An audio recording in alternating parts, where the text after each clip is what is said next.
There's a weak front over the Channel and northern France with broken cloud over Britain. Most places, however, should have some sunny intervals. Look out for scattered showers. The main news again, gunman Stuart Blackstock, shot and paralysed. PC Philip Olds has been jailed for life. His partner, in a raid on an off-licence in London, has been sentenced to 17 years. In Northern Ireland, 17 years is probably longer than life, isn't it? Has been shot dead in County Fermanagh. No. Talks in London aimed at ending the 3-month-long civil service dispute broke down shortly before lunchtime after only a few minutes. Union leaders say industrial action will now be intensified. And Britain's largest computer manufacturer, ICL, Life is is tracking its an work. indeterminate time, isn't it? I don't know how they say it. Next Friday in the news at 5:45.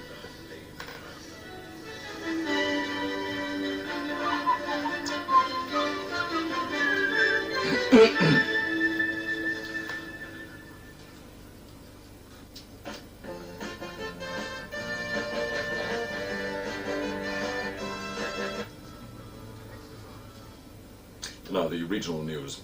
A small group of demonstrators marched in front of a military parade at Basingstoke this morning.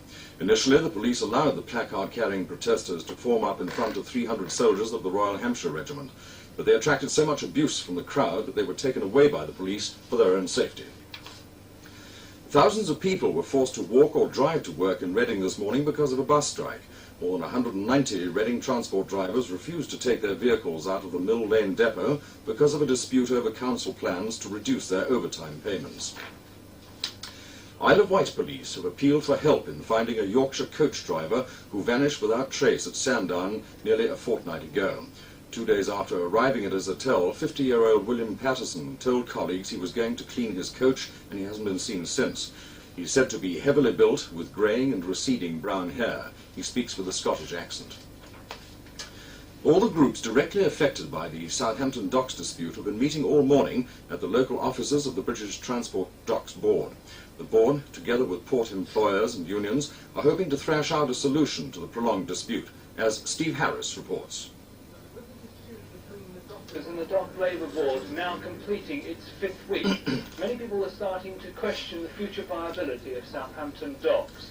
On Wednesday, members of the White Collar Union ASTMS staged a demonstration to draw attention to their fears that many major employers at the port, like P&O Ferries and Townsend Torrison, would pull out altogether.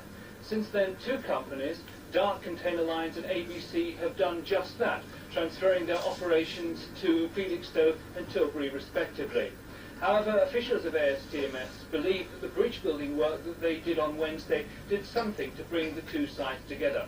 And this morning's meeting between all the parties involved in the docks will do something to prove whether that goodwill can be translated. A 31-year-old Methodist minister was fined £75 by Fareham magistrates after he admitted committing an act of gross indecency at a public lavatory in nearby Botley. The Reverend Paul Flowers of Wilden Lane and Hedge End recently stood as a Labour candidate in the county council elections.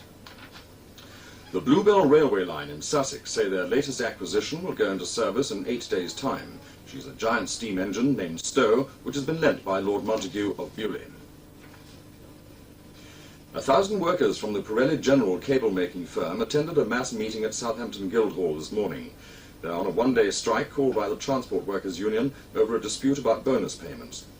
The meeting decided to begin a work-to-rule from Monday, affecting 1,400 workers at the company's plants in Eastleigh, Bishopstoke and Southampton.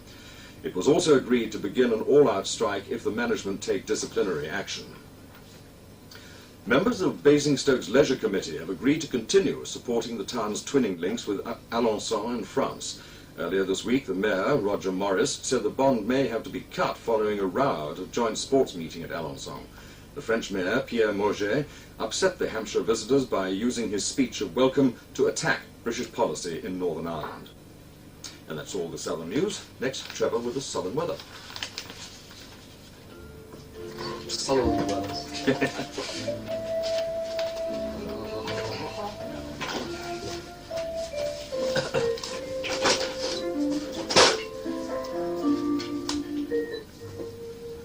Good afternoon. Well, it hasn't been a very sunny morning, but at least it's been dry in most parts, so it'll stay that way. This cold front, which went through last night, is still over northern France, and the overhanging cloud from it is covering much of southern England. That's why we haven't seen much of the sun today. But gradually, all that will move away. Most of the country is having southwesterly winds, having rather showery weather, but showers in many places are few and far between. And that's the way they'll be in the south this afternoon. It'll be rather cloudy, but the sun may show through at times, especially later in the afternoon. And there'll be a few showers about, but most of these will be in the southernmost counties, the ones adjoining the English channels. Along here, there might be isolated ones elsewhere as well. The best temperature this afternoon will be about 17 degrees centigrade. Tonight will be generally dry. There may still be one or two showers about near the south coast, but mostly dry, and temperatures falling to a fairly low 7 degrees centigrade, so quite a cold night for the time of year. The winds are going to be southwesterly, light or moderate over land, and force 3 to 4 over the sea. And finally, the outlook for tomorrow, some showers and some sunshine. Probably a brighter day than today, but with more showers about. And Sunday, still rather doubtful. That's all.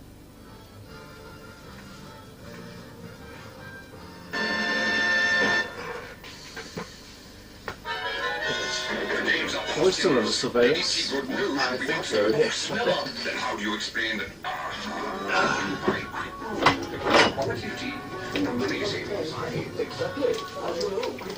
Oh, yes. There you go, thank you.